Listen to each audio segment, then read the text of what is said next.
Existe uma febre que não queima a pele, mas incinera a alma. Uma doença que não se manifesta em suor ou tremores, mas no brilho enlouquecido de um olhar fixo no horizonte. Um horizonte que promete tudo e não entrega nada além de poeira e morte. Esta é a febre do ouro. E no coração selvagem e indomado do Brasil colonial, um homem foi tão consumido por ela, que para saciar sua sede, ele não hesitou em se transformar em um demônio. Seu nome de batismo era Bartolomeu Bueno da Silva, mas a história o engoliria e o cuspiria de volta com um título forjado no terror e no fogo: Anhanguera, o Diabo Velho. Esta não é apenas a história de um bandeirante em busca de riqueza.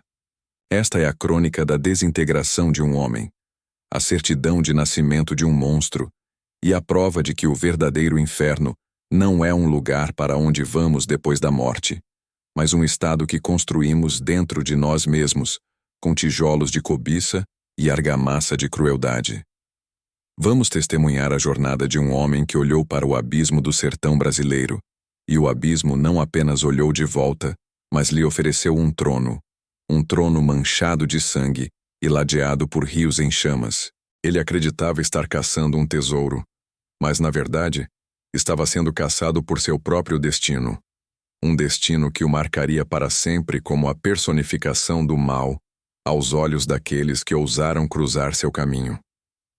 Antes dos mapas, antes das cidades, antes da civilização arranhar a superfície deste continente, havia o sertão. Um oceano verde, um labirinto de árvores colossais, rios traiçoeiros e um silêncio que pesava mais do que qualquer som. Era um lugar que devorava homens, exércitos, expedições, sonhadores. Todos desapareciam em sua vastidão, seus ossos branqueados pelo sol e suas histórias sussurradas apenas pelo vento. Mas Bartolomeu Bueno da Silva não era um sonhador qualquer. Ele era um paulista, um bandeirante. Para ele, o sertão não era um túmulo, era um cofre. E ele estava convencido de que possuía a chave. Uma chave que não era feita de metal, mas de pura e inabalável força de vontade. Uma vontade tão dura quanto o aço de sua espada e tão fria quanto o seu coração. Ele já era um homem gasto pelo tempo quando sua última e mais infame jornada começou. Sua pele era um mapa de suas próprias expedições, curtida pelo sol impiedoso, sulcada por cicatrizes de encontros com feras e homens.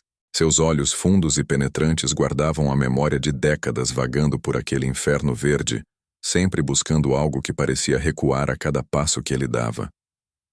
O ouro. A palavra era um feitiço, um veneno doce que se espalhara desde as vilas do litoral até o coração da colônia. Histórias de montanhas cintilantes, de rios cujas areias eram puro pó dourado, de cidades inteiras pavimentadas com um metal precioso. A maioria ria dessas histórias como contos de bêbados, mas Bartolomeu não. Ele as sentia na medula dos ossos. Numa expedição anterior, anos antes, ele vira algo que selou seu destino. Ele vira as mulheres dos índios Goiá. E elas usavam ouro. Não pequenas pepitas, mas adornos, placas de metal amarelo e brilhante que pendiam de seus pescoços e orelhas. A imagem o assombrou. Enquanto outros viam apenas nativos, ele via um mapa vivo, um segredo guardado por peles e sorrisos que ele estava determinado a decifrar ou a rasgar. Sua saga não é uma aventura heróica, é um manual de instruções sobre como a obsessão pode corroer um homem de dentro para fora. Ele não partiu para o sertão para descobrir novas terras para a coroa portuguesa ou para catequizar almas. Essas eram as desculpas oficiais, a fina camada de verniz sobre a madeira podre de sua verdadeira intenção. Ele ia saquear o coração do mundo, arrancar suas veias douradas e guardá-las para si. E para isso, ele estava disposto a pagar qualquer preço. Não com moedas, mas com vidas. A sua, a de seus homens e principalmente a de qualquer um que se pusesse entre ele e seu prêmio. A história que se segue é um mergulho na escuridão de uma era onde a linha entre explorador e exterminador era tão fina quanto o fio de uma faca. Vamos acompanhar os passos desse homem que marchou para o desconhecido não para iluminá-lo, mas para incendiá-lo, e que, no processo, forjou para si uma lenda tão terrível que seu nome se tornou um sinônimo de pavor, uma alcunha que ecoaria por séculos. Anhanguera, o diabo velho do sertão. E nós vamos entender por quê. Vamos sentir o cheiro da fumaça, o gosto do desespero e o frio do momento exato em que um homem vende sua humanidade pelo brilho amarelo e frio do ouro. Para entender a tempestade que foi Anhanguera, é preciso primeiro compreender a calmaria sufocante que a precedeu. Imagine a vila de São Paulo no final do século XVII, não a metrópole de concreto que conhecemos hoje, mas um aglomerado de casas de taipa, ruas de terra batida e uma igreja modesta que se erguia mais como um símbolo de teimosia do que de prosperidade. Era um lugar no limite do mundo conhecido, um posto avançado da civilização portuguesa que parecia sempre à beira de ser engolido pela imensidão verdejante que o cercava por todos os lados. A vida ali era dura, uma rotina de subsistência. A terra era ingrata e a riqueza que fluía das plantações de açúcar do Nordeste era um sonho distante. São Paulo era uma ilha de pobreza em um mar de possibilidades. E dessa pobreza nascia uma estirpe única de homens, os bandeirantes. Eles não eram os nobres exploradores que os livros de história romantizaram. Eram homens rudes, pragmáticos, uma mistura de portugueses sem sorte, mamelucos de sangue indígena e aventureiros